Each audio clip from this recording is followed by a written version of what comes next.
गुरु ब्रह्म महिमा अलेख शरण। नमस्कार दर्शक वृंद, आपण मानंकु आजिर राशिफल कार्यक्रम मु एस कुमार स्वागत जनाऊँगी। प्रतिदिन निजर राशिफल जानिबा पाई गुरुकृपा यूट्यूब चैनल को सब्सक्राइब करंतु और पाखरे थिबा बेल आइकन को प्रेस करी ऑल नोटिफिकेशन ऑन करी दियंतु, जहा फଳରେ आमे जेतेबेले वीडियो अपलोड करिवो प्रथमे आपण वीडियो देखि पारिबे। आमर यही वीडियो रे आपण संपूर्ण पंचांग सहित मेष ठारू मीन पर्यंत 12 गोटी राशिर राशिफल विषय रे जानि पारिबे। वीडियो को दया करी शेष पर्यंत देखंतु। वीडियोटी भल लागिथिले वीडियो को लाइक करंतु एवं आपणक प्रियजन पाखु शेयर करी जणांतु। एबे आसंतु जानिबा आज दिनर संपूर्ण पंचांग विषय। आज 2024 मसीहा नवेम्बर मास 10 तारिख रविवार, दिल्ली स्वराब्द सन 1432 साल, स्वाधीन भारताब्द 78 वर्ष, महिमाद 197 वर्ष। उत्कल गजपति श्री श्री गजपति दिव्यसिंहदेव महाराजांकर 68 अंक। सौरस्व कार्तिक मास 25 दिन, चांद्रमते कार्तिक शुक्ल पक्ष नवमी तिथि, अपराह्न 3 घंटा 53 मिनिट पर्यंत। आजिर सूर्योदय बिरजा क्षेत्र को 5 घंटा 55 मिनिट, तुला लग्न 4 दंड 17 लिता गते उदय। आजिर सूर्यास्त बिरजा क्षेत्र को 5 घंटा 3 मिनिट, मेष लग्न 3 दंड 22 लिता गते अस्त। आज कुंभचंद्र 60 दंड, धनिष्ठा नक्षत्र दिबा 6 घंटा 58 मिनिट पर्यंत। एहा परे शतभिषा नक्षत्र खेया रात्रि 5 घंटा 50 मिनिट पर्यंत। आज जन्मित शिशुर कुंभ राशि, शूद्रवर्ण, दानवगण। शेष रात्रि 5 घंटा 50 मिनिट गते नरगण। आज मृत व्यक्तिर एक पाद पुष्कर दोष। शेष रात्रि 5 घंटा 50 मिनिट गते 2 पाद पुष्कर दोष। निषिद्ध खाद्य आज लाउ भोजन निषेध अटे।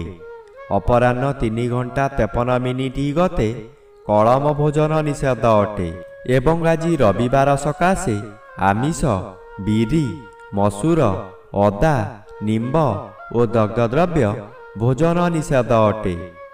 आजिर अमृत जोग दिबा 6 घंटा 42 मिनिट गते 9 घंटा 7 मिनिट मध्य। रात्रि 7 घंटा 25 मिनिट गते 9 घंटा 3 मिनिट मध्य। रात्रि 11 घंटा 27 मिनिट गते 1 घंटा 3 मिनिट मध्य। रात्रि 1 घंटा 50 मिनिट गते रात्रि 5 घंटा मध्य। आजिर महेंद्र जोग अपराह्न 4 घंटा 20 मिनिट गते 5 घंटा 3 मिनिट मध्य। आजिर काल बेला एवं बार बेला दिबा 11 घंटा 57 मिनिट गते 2 घंटा 41 मिनिट मध्य। आजिर काल रात्रि रात्रि 12 घंटा 31 मिनिट गते 2 घंटा 1 मिनिट मध्य।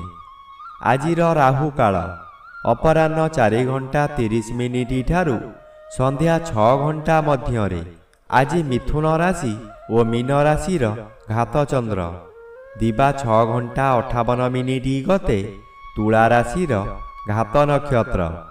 अपराह्न 3 घंटा 53 मिनिट मध्य सिंह राशिर घात तिथि। एहा परे बिछा राशिर घात तिथि, मेष राशिर घात बार। प्रिय बंधुगण, एबे आसंतु जानिबा मेष ठारू मीन पर्यंत 12 गोटी राशिर राशिफल विषय रे। राशिचक्रर प्रथम राशि मेष राशि। आज मेष राशि जन्मित व्यक्ति मानक सकाशे एकादश स्थान रे चंद्र गोचर करूछंती अशुभ फल मिलिब। आपण बहु दिनरु जेउ कार्य सकाशे अपेक्षा करिथिले ताहा एही समय रे निश्चय पूरण हेब। कोनोसी ऑफिसरक साक्षात पाउ नथुले, एबे तांको सहित साक्षात हेब। तांको सहयोगरे आपण बहु नूतन काम पाई उपकृत हेबे। ସପ୍ତମ ରବି ଅଶୁଭ ଓ ଘାତବାର ଅଶୁଭ। ହସ ଖୁସିରେ ଚାଲିଥିବା ସମୟରେ ହଠାତ୍ ବିପଦ ମାଡ଼ି ଆସିବ। ଏବେ ଆସନ୍ତୁ ଜାଣିବା ରାଶିଚକ୍ରର ଦ୍ୱିତୀୟ ରାଶି ବୃଷ ରାଶି ବିଷୟରେ। ଆଜି ବୃଷ ରାଶି ଜନ୍ମିତ ବ୍ୟକ୍ତିମାନଙ୍କ ସକାଶେ ଦଶମ ସ୍ଥାନରେ ଚନ୍ଦ୍ର ଓ ଷଷ୍ଠ ସ୍ଥାନରେ ରବି ଗୋଚର କରୁଛନ୍ତି। ଶୁଭ ଫଳ ମିଳିବ। ଆପଣଙ୍କ କର୍ମକ୍ଷେତ୍ରରେ ଉଚ୍ଚତର ପାହ୍ୟାକୁ ଉନ୍ନୀତ ହେବେ। ଏହି ସମୟରେ ନୂତନ କର୍ମ ମଧ୍ୟ ମିଳିବ। ଯେକୌଣସି କାମ କରନ୍ତୁ ତହିଁରେ ସଫଳତା ମିଳିବ। ଉପରିସ୍ଥ ଅଫିସରଙ୍କ ଠାରୁ ପ୍ରଶଂସାମାନ ମିଳିବ। ନାମ ଆପଣଙ୍କର ପ୍ରାପ୍ତ ହେବ। ଆପଣଙ୍କର ଇଚ୍ଛା ପୂର୍ଣ୍ଣ ହେବ। ଏବେ ଆସନ୍ତୁ ଜାଣିବା ରାଶିଚକ୍ରର ତୃତୀୟ ରାଶି ମିଥୁନ ରାଶି ବିଷୟରେ। ଆଜି ମିଥୁନ ରାଶି ଜନ୍ମିତ ବ୍ୟକ୍ତିମାନଙ୍କ ସକାଶେ ପଞ୍ଚମ ରବି ଅଶୁଭ ଓ ଘାତଚନ୍ଦ୍ର ଅଶୁଭ ଫଳ ମିଳିବ। ହଠାତ୍ ବିପଦ ସମୁଦ୍ର ଜୁଆର ପରି ମାଡ଼ି ଆସିବ। କିଛି ଭାବିବା ପୂର୍ବରୁ ସବୁ ସାରି ଦେଇଥିବ। କୌଣସି କାରଣ ନଥାଇ ସ୍ୱାମୀ ସ୍ତ୍ରୀଙ୍କ ମଧ୍ୟରେ ଫାଟ ସୃଷ୍ଟି ହେବ। ସାବଧାନ କିମ୍ବା ନୀରବ ନ ରହିଲେ ଏହା ବୃହତକାର ହୋଇ ଜୀବନର ଦିଗ ବଦଳାଇ ଦେବ। କେବଳ ଆପଣଙ୍କ ଧର୍ମବଳ ଏଥିରୁ ରକ୍ଷା କରିପାରିବ। ପରିବାର ମଧ୍ୟରେ ପିତାପୁତ୍ର କଳହ ହେବ। ଏବେ ଆସନ୍ତୁ ଜାଣିବା ରାଶିଚକ୍ରର ଚତୁର୍ଥ ରାଶି କର୍କଟ ରାଶି ବିଷୟରେ। ଆଜି କର୍କଟ ରାଶି ଜନ୍ମିତ ବ୍ୟକ୍ତିମାନଙ୍କ ସକାଶେ ଚତୁର୍ଥ ରବି ଅଶୁଭ ଓ ଅଷ୍ଟମ ଚନ୍ଦ୍ର ଅତି ଅଶୁଭ ଫଳ ମିଳିବ। ଏହି ସମୟରେ ଆପଣ ଯେଉଁ ସ୍ଥାନକୁ ଯିବେ ସେଠାରେ କଳହ ହେବ। ବିଭିନ୍ନ ପ୍ରକାର କ୍ଷତି ହୋଇ ଆପଣଙ୍କର ମଥା ବିଚଳିତ ହୋଇଯିବ। ରାସ୍ତାରେ ଯିବା ସମୟରେ ଆପଣ ଅନ୍ୟମନସ୍କ ହୋଇପାରନ୍ତି। ସାବଧାନ ନ ରହିଲେ ଯାନବାହନ ଦୁର୍ଘଟଣାକୁ ଏଡ଼ାଇ ଦେଇ ହେବ ନାହିଁ। ଏହି ସମୟରେ ଆପଣଙ୍କୁ ଗରମ ଜ୍ୱର ମଧ୍ୟ ହୋଇପାରେ। ଏବେ ଆସନ୍ତୁ ଜାଣିବା ରାଶିଚକ୍ରର ପଞ୍ଚମ ରାଶି ସିଂହ ରାଶି ବିଷୟରେ। ଆଜି ସିଂହ ରାଶି ଜନ୍ମିତ ବ୍ୟକ୍ତିମାନଙ୍କ ସକାଶେ ସପ୍ତମ ସ୍ଥାନରେ ଚନ୍ଦ୍ର ଓ ତୃତୀୟ ସ୍ଥାନରେ ରବି ଗୋଚର କରୁଛନ୍ତି। ଆପଣଙ୍କର ପ୍ରତ୍ୟେକ ଦିଗରୁ ଶୁଭ ଫଳ ମିଳିବ। ଏହି ସମୟରେ ଚାକିରି ନ ପାଉଥିବା ବ୍ୟକ୍ତିମାନଙ୍କର ପଦୋନ୍ନତି ହୋଇପାରେ। ବ୍ୟବସାୟ କରୁଥିବା ବ୍ୟକ୍ତି ଅଧିକ ବ୍ୟବସାୟକୁ ବୃଦ୍ଧି କରିପାରନ୍ତି। ଉତ୍ତମ ରୂପେ ବ୍ୟବସାୟ ଚାଲିବ। ଆଶାଠାରୁ ଅଧିକ ଲାଭ କରିବେ।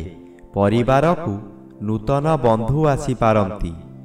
ଏବେ ଆସନ୍ତୁ ଜାଣିବା ରାଶିଚକ୍ରର ଷଷ୍ଠ ରାଶି କନ୍ୟା ରାଶି ବିଷୟରେ।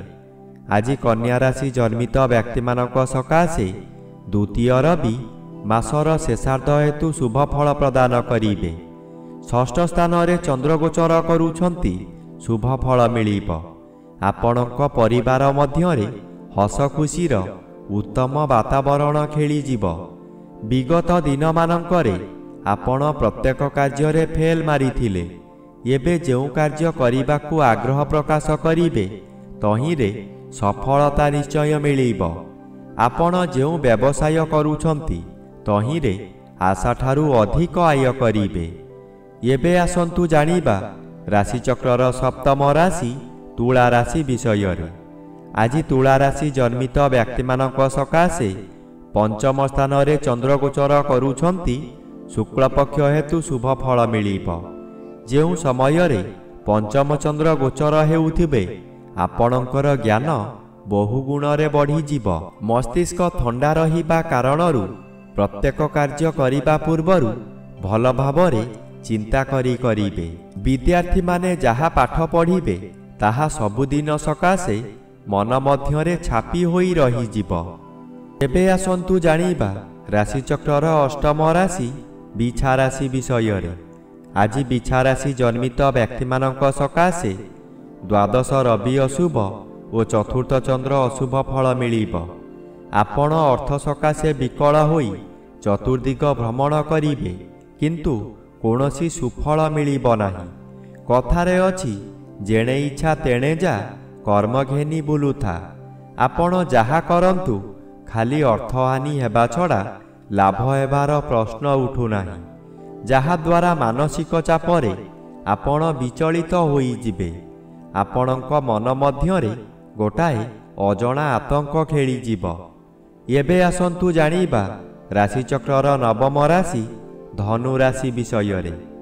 ଆଜି ଧନୁ ରାଶି ଜନ୍ମିତ ବ୍ୟକ୍ତିମାନଙ୍କ ସକାଶେ ଏକାଦଶ ସ୍ଥାନରେ ରବି ଓ ତୃତୀୟ ସ୍ଥାନରେ ଚନ୍ଦ୍ର ଗୋଚର କରୁଥିବାରୁ ଶୁଭ ଫଳ ମିଳିବ। ଆପଣଙ୍କର ଏହି ସମୟରେ ବହୁ ଚେଷ୍ଟା କରି ବାରମ୍ବାର ବିଫଳ ହେଉଥିବା କାର୍ଯ୍ୟ ହଠାତ୍ ଆପଣଙ୍କ ସପକ୍ଷରେ ଯିବ। ବହୁ ଅର୍ଥର ମାଲିକ ଆପଣ ହୋଇପାରନ୍ତି। ପୂର୍ବରୁ ଖରାପ ଥିବା ସ୍ୱାସ୍ଥ୍ୟ ଏହି ସମୟରେ ମନର ବଳ ବୃଦ୍ଧି ପାଇଥିବାରୁ ସ୍ୱାସ୍ଥ୍ୟ ଉତ୍ତମ ରହିବ। ବନ୍ଧୁବାନ୍ଧବ ଆପଣଙ୍କ ପ୍ରଶଂସା ଗାନ କରିବେ। ଏବେ ଆସନ୍ତୁ ଜାଣିବା ରାଶିଚକ୍ରର ଦଶମ ରାଶି ମକର ରାଶି ବିଷୟରେ। ଆଜି ମକର ରାଶି ଜନ୍ମିତ ବ୍ୟକ୍ତିମାନଙ୍କ ସକାଶେ ଦଶମ ସ୍ଥାନରେ ରବି ଓ ଦ୍ୱିତୀୟ ସ୍ଥାନରେ ଚନ୍ଦ୍ରଗୋଚର କରୁଛନ୍ତି ଶୁଭ ଫଳ ମିଳିବ। ଆପଣଙ୍କୁ କିଛି ବ୍ୟକ୍ତି ଅସହଯୋଗ କରୁଥିବା ସ୍ଥଳେ ଅନ୍ୟ କିଛି ବ୍ୟକ୍ତି ସହଯୋଗର ହାତ ବଢ଼ାଇ ଆପଣଙ୍କୁ ଉଚ୍ଚକୁ ଉଠାଇ ନେବେ। ବାଧା ଆସୁଥିବା ସ୍ଥାନରୁ ବିଳମ୍ବରେ ହେଉ ପଛେ ସଫଳତା ମିଳିବ। ଆପଣଙ୍କ ଉଦ୍ୟମ ଫଳପ୍ରଦ ହେବ। ଉତ୍ତର ଦିଗରୁ କୌଣସି ବ୍ୟକ୍ତି ଆପଣଙ୍କ ସହିତ ଯୋଗାଯୋଗ କରି ଶୁଭ ଖବର ଦେବେ। ଏବେ ଆସନ୍ତୁ ଜାଣିବା ରାଶିଚକ୍ରର ଏକାଦଶ ରାଶି କୁମ୍ଭ ରାଶି ବିଷୟରେ। ଆଜି କୁମ୍ଭ ରାଶି ଜନ୍ମିତ ବ୍ୟକ୍ତିମାନଙ୍କ ସକାଶେ ଶ୍ରୀଚନ୍ଦ୍ର ଗୋଚର କରୁଥିବାରୁ କେତେକାଂଶରେ ଶୁଭ ଫଳ ମିଳିବ। ଏହି ସମୟରେ ଗୃହରେ କିଛି ମାଙ୍ଗଳିକ କାର୍ଯ୍ୟ ହୋଇପାରେ। ଖୁବ୍ ଧୁମଧାମରେ ଆନନ୍ଦ ଉତ୍ସବ ପାଳିବେ। ନିଜ ପାଖରେ ଅର୍ଥ ଥାଉ କି ନ ଥାଉ ସ୍ୱାଦିଷ୍ଟ ଭୋଜନ କରି ନିଜେ ଭୋଜନ କରିବା ସହିତ ପରିବାର ଲୋକଙ୍କୁ ଖୁଆଇ ଆନନ୍ଦ ଅନୁଭବ କରିବେ। ଏହି ସମୟରେ କୌଣସି ପଶୁ ଖରିଦ କରନ୍ତୁ ନାହିଁ କିମ୍ବା ବିକ୍ରି କରନ୍ତୁ ନାହିଁ। ଖରିଦ କରିଥିବା ପଶୁ ନଷ୍ଟ ହୋଇଯାଇପାରେ। ଏବେ ଆସନ୍ତୁ ଜାଣିବା ରାଶିଚକ୍ରର ଦ୍ୱାଦଶ ବା ଶେଷ ରାଶି ମୀନ ରାଶି ବିଷୟରେ। ଆଜି ମୀନ ରାଶି ଜନ୍ମିତ ବ୍ୟକ୍ତିମାନଙ୍କ ସକାଶେ ଅଷ୍ଟମ ସ୍ଥାନରେ ରବି ଓ ଘାତଚନ୍ଦ୍ର ଭୋଗ ହେଉଥିବାରୁ ଅତି ଅଶୁଭ ଫଳ ମିଳିବ।